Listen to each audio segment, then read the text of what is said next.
Bonjour à tous. Vous êtes en classe préparatoire, scientifique ou littéraire, et vous entrez en deuxième année à la rentrée? Petite astuce de pro. Savez-vous qu'au concours, l'épreuve de lettres se prépare dès les vacances scolaires?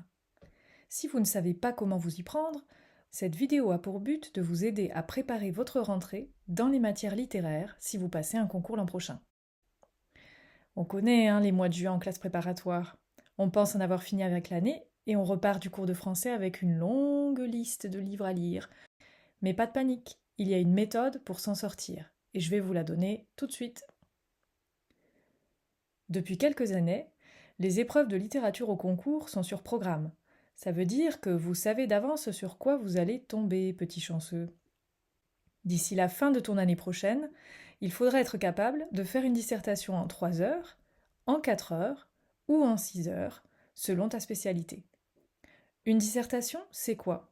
C'est une réponse rédigée en 3 parties à un sujet qui prend la forme d'une citation avec laquelle il faut entrer en discussion en utilisant des arguments solides et des exemples.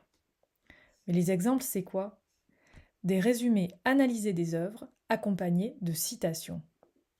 Attention, dans la plupart des concours, même pour les épreuves où le temps est le plus réduit, la mobilisation de citations bien choisies, justes et précises est déterminant pour la note. Donc connaître ces œuvres de façon efficace, c'est la voie du succès. Et voici comment s'y prendre. Première étape. Si les œuvres que vous avez à lire sont reliées à un programme thématique, c'est le moment de vous y intéresser. Prenez une feuille de papier et écrivez en gros les termes du programme.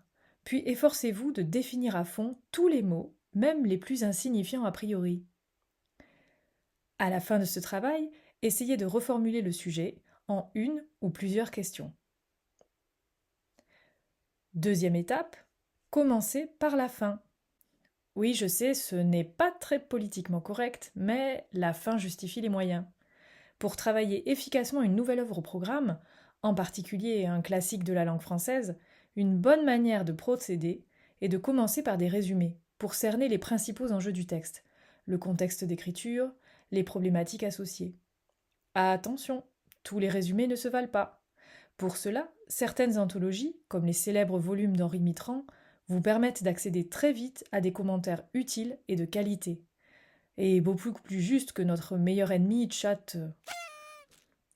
Attention, en aucun cas, cette première approche ne peut remplacer la lecture des œuvres, comme vous allez le voir.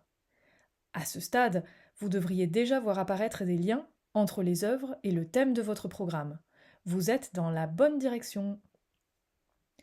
Troisième étape, suivre son cœur. Choisissez l'œuvre qui vous fait le plus envie et lisez avec plaisir, stabilo et crayon en main. À partir de là, 3 stratégies. Ne surlignez que ce qui vous semble en rapport avec le programme et que vous vous sentez capable de retenir par cœur, comme une phrase assez courte ou des expressions frappantes. Au crayon, repérez les passages plus longs qui pourraient vous servir d'exemple. Et si l'inspiration vous vient, écrivez quelques notes dans les marges. Enfin, cornez les pages qui vous posent problème pour pouvoir plus facilement poser des questions à votre professeur à la rentrée. Il y en a beaucoup? Pas de panique, les cours seront là pour vous aider. Mais en attendant, on respire et on avance quand même. Quand vous avez fini avec un ouvrage, passez au suivant. La priorité, quelle que soit la liste sur votre bibliographie, ce sont les œuvres au programme.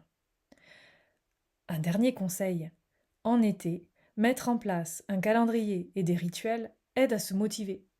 Par exemple, à partir du mois d'août, fixez-vous pour objectif de lire tous les matins pendant au moins 1 heure, voire toute la matinée pour les plus courageux, et laissez-vous les après-midi pour récupérer. Vous serez plus serein en vous sentant préparé et profiterez bien mieux de vos temps libres en ayant mis un peu de travail derrière vous. Courage, tous les lauréats sont passés par là avant vous. Et si à la fin des lectures il vous reste encore du temps et de l'énergie, rendez-vous bientôt dans une autre vidéo pour savoir comment construire des fiches de lecture efficaces. Bonne lecture et à bientôt!